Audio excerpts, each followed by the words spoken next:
नमस्कार साथियों, आपका अपने YouTube channel advocate Kuldeep Malik team royal rifle पर बहुत बहुत स्वागत है। जब हमारे घर में बेटा या बेटी होती है तो हम बहुत खुशियां मनाते हैं। कुछ लोग बेटे होने की ज़्यादा मनाते हैं, लेकिन आजकल बेटियों की भी उतनी खुशी मनाई जाती है कि भाई घर में लक्ष्मी हुई है। कई बार कभी कभी हजारों लाखों में से एक बेटी ऐसी भी निकल जाती है जो आने वाली पीढ़ियों को सोच में डाल देती है और ये सोचने पर मजबूर कर देती है कि क्या ऐसी भी बेटियां होती हैं जो अपने पिता और अपने भाई, जिसकी उम्र सिर्फ 8 साल थी, उसको एक प्यार के चक्कर में, बचपन के प्यार के चक्कर में जान से मार के काट के फ्रीजर में पैक कर दे। ये घटना काफ़ी वायरल हुई थी। 15 मार्च की ये घटना है, जबलपुर मध्य प्रदेश की। जब सुनने में आया कि एक 15 वर्षीय लड़की ने अपने आशिक मुक्कुल के साथ मिलकर अपने पिता व अपने 8 साल के छोटे भाई को जान से मार दिया और मारने के बाद उनको काट के फ्रीज में पैक कर दिया।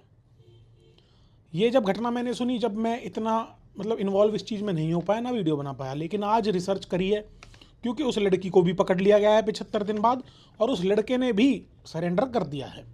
फिर मैंने सोचा क्यों ना डिटेल्ड में आपको ये वीडियो लेके आऊँ और बताऊँ कि कैसे रूह को चौंकाने वाली ये घटना है और कैसे इस घटना को लिखते हुए, इस वीडियो को लिखते हुए मेरे, आप कह सकते हो, दिमाग में ये चीज़ घर कर गई कि भाई कोई इतना निर्दयी, कोई इतना राक्षस कैसे हो सकता है।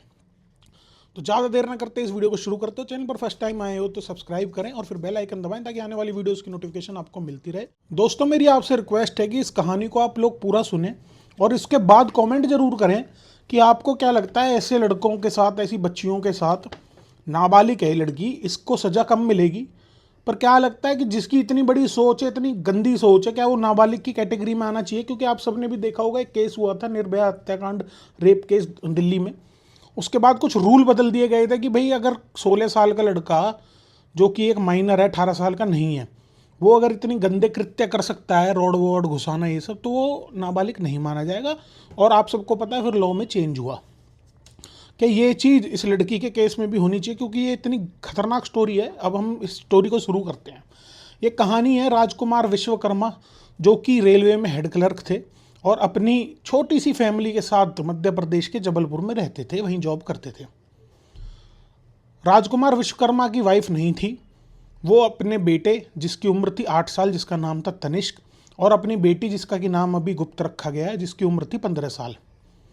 ये 3 लोग जबलपुर में रहा करते थे। इनके पड़ोस में एक लड़का रहता था, मुक्कुल, जिसकी उम्र थी 21 साल।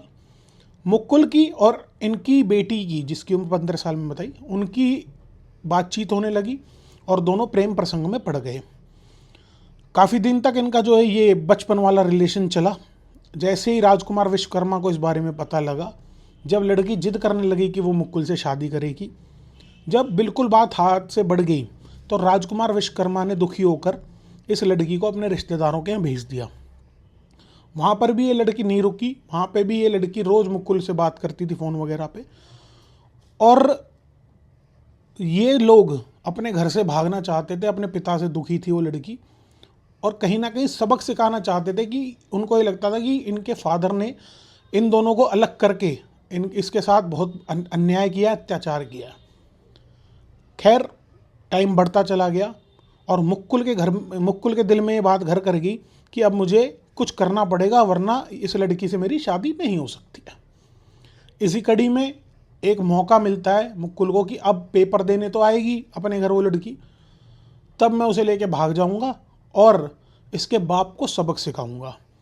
इसी चीज़ की तैयारी कब तकरीबन 1-2 महीने से वो शुरू कर देता है और अपने पास सामान इकट्ठा करना शुरू कर देता है, जिससे कि वो इस हत्याकांड को अंजाम देगा। बड़ा ही शातिर ये लड़का था, बड़ी फिल्में देखी, क्राइम शोज़ देखे इसने, सीरीज़ देखी। ये कहीं ना कहीं एक तरह से अपने दिमाग को सेट कर चुका था, ट्रेन कर चुका था कि इसको इस तरीके से इस कत्ल को अंजाम देना है ताकि ये फंसे ना। इसी कड़ी में 1-2 महीने पहले इसने सारा सामान मंगाना ऑनलाइन शुरू कर दिया। अपने एड्रेस पर ना मंगा के रेलवे स्टेशन के पास एक खाली घर का एड्रेस देता था, वहाँ से डिलीवरी बॉय के थ्रू फ़ोन पर वहाँ जाता था और उस सामान को उठाता था। चॉपर, हैंड ग्लव्स और बाकी बॉडी काटने के जितने भी औजार हथियार होते हैं, वो सब इसने महीनों पहले ही मंगा के रख लिए। जैसी लड़की के पेपर आए, वो अपनी रिश्तेदारी से अपने घर आ गई जबलपुर। पेपरों के दौरान जिस दिन उसका आखिरी पेपर था, इन्होंने प्लान बना लिया कि अब बाप को और बेटे को मारना है, और उसके बाद ये इन दोनों को मतलब फिर कोई रोक नहीं पाएगा और ये दोनों फिर साथ साथ रहेंगे और यहाँ से चले जाएंगे। इसी कड़ी में तारीख आ जाती है 14 मार्च। 14 मार्च की रात को इन्हें ये सेट कर लेते हैं कि भाई अब इस हत्याकांड को अंजाम देना है।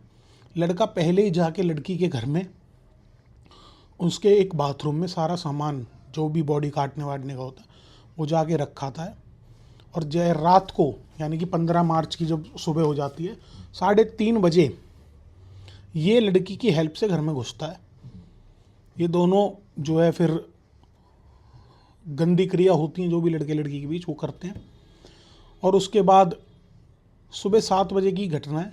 ये सबसे पहले 10 वार चॉपर से करता है राजकुमार विश्वकर्मा के ऊपर, और 6 वार उस 8 साल के बच्चे के ऊपर करता है जो कि छोटा भाई लड़की का, और दोनों को जान से मार देता है। पहले ही वार में उस 8 वर्ष के बच्चे की जो सिर की हड्डी है वो टूट जाती है, यहाँ तक कि गले को भी वो रेंद देता है। बड़ी बेरहमी से इन दोनों की हत्या करते हैं। उसके बाद बॉडी को काटते हैं और फ्रीज़र में पैक करते हैं। 10 बजे के आसपास सारे खून वून को साफ़ करते हैं, और पहले वो लड़का स्कूटी लेकर निकलता हुआ दिखाई देता है और उसके पीछे पीछे वो लड़की जाती हुई दिखाई देती है। लड़की अपने रिश्तेदारों में फ़ोन करके बोलती है कि मुकुल ने पापा और भैया को मार दिया है और मेरे को भी वो मार सकता है, इसलिए मैं घर से जा रही हूँ। पहले शुरुआत में तो लगता है कि हाँ भाई मुकुल ने कत्ल किया है, लेकिन जब सीसीटीवी पुलिस देखती है तो पुलिस हैरान रह जाती है कि उस मुकुल का हाथ पकड़कर स्टेशन पर वो लड़की जा रही होती है। उस सोसाइटी में से भी स्कूटी लेकर जब मुकुल निकलता है तो लड़की थोड़ी देर बाद ही पीछे पीछे जा रही होती है। दोनों की तलाश शुरू हो जाती है, दोनों को ढूंढना पुलिस शुरू कर देती है। ये लोग वहाँ से फिर सीधा इंदौर जाते हैं, एक रात इंदौर रुकते हैं, फिर ट्रेनों में धक्के खाते खाते ये नेपाल बॉर्डर तक जाते हैं, बांग्लादेश बॉर्डर तक जाते हैं, और लगातार यही इस चीज़ 75 दिन तक चलती है। बड़े शर्म की बात है, हमारे सिस्टम की बात है शर्म की, कि 45 दिनों तक इन दोनों लड़के लड़कियों को पुलिस नहीं पकड़ पाती है। बार बार रिपोर्टें आती है, लोकेशन आती है कि भाई पुणे में दिखाई दिए या यहाँ उनकी लोकेशन आई है। वो इसलिए आ रही होती है कि ये बैंक अकाउंट यूज़ कर रहे होते हैं, ATMs यूज़ कर रहे होते हैं।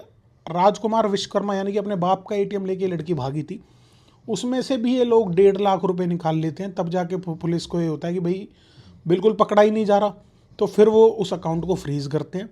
ये सब चलता रहता है और बहुत मीडिया में ये बातें उड़ती हैं कि मध्य प्रदेश पुलिस नहीं पकड़ पा रही। तो आखिरकार 31 मई को यानी कि आज से 2-3 दिन पहले हरिद्वार पुलिस द्वारा एक लड़की को पकड़ा जाता है। ये वही लड़की निकलती है जो अपने बाप और भाई को मार के जबलपुर से भागी होती है। बॉयफ्रेंड यहाँ से फरार हो जाता है, बॉयफ्रेंड पुलिस के हाथ नहीं आता है। पर अगले दिन यानी कि शनिवार को बॉयफ्रेंड भी जबलपुर पुलिस स्टेशन आता है और सरेंडर कर देता है। अब सारी बातें सामने आती हैं, जो कहानी मैंने आपको सुनाई, दोनों कहानी सुनाते हैं। लेकिन यहाँ पर खेल शुरू होता है कानून का। जैसे कि मैंने वीडियो की शुरुआत में बोला था कि क्या ये लड़की लड़के में जो फ़र्क है कि अगर बालिग है नाबालिग है, तो ये जो मैं लॉ की बात कर रहा था वो इसलिए कर रहा था क्योंकि अब उस लड़के के ऊपर लगे हैं रेप केस। ये पता होते हुए भी कि लड़की प्यार करती थी लड़के से, लेकिन लड़की है नाबालिग, लड़की का प्यार वैलिड नहीं होता यहाँ पे। और चाहे बेशक मर्जी से दोनों ने सेक्स किया हो, पर इसको एक बलात्कार ही कंसीडर किया जाएगा। उस लड़के के ऊपर 38 बार रेप करने के चार्जेस पॉस्को एक्ट लगा है और 2 लोगों का मर्डर लगा है। लड़की के ऊपर 2 लोगों का मर्डर लगा है, लेकिन उसके ऊपर कार्रवाई होगी एक माइनर की तरह, जो कि आप सबको पता है कि उसके ऊपर कार्रवाई कैसे होती है। तो यही कहानी थी, यही मेरा पॉइंट ऑफ व्यू था, यही मैं आपसे पूछना चाहता था कि ये हुए हैं जबलपुर के जल्लाद जिन्हें पुलिस ने पकड़ लिया है। आपकी राय क्या है कि भाई लड़की को भी उतनी सज़ा होनी चाहिए कि नहीं होनी चाहिए जितनी उस लड़के को हो रही है? क्योंकि दोनों ही उतने ही दोषी हैं जितना एक लड़का या फिर एक लड़की है। ठीक है, मेरा यही आपसे वो है कि आप लोग कमेंट करके मुझे बताएं। और ऐसी वीडियोस देखने के लिए आप इस वीडियो को लाइक करें, और डायरेक्टली मुझसे बात करने के लिए आप इंस्टाग्राम पर आ सकते हो। ADV कुलदीप मलिक यानी कि एडवोकेट कुलदीप मलिक मेरा इंस्टाग्राम हैंडल है। इस वीडियो को यहीं एंड करते हैं। जय हिंद, जय भारत। मिलते हैं किसी और स्टोरी के साथ। कुलदीप मलिक एडवोकेट ने सदा सबका सम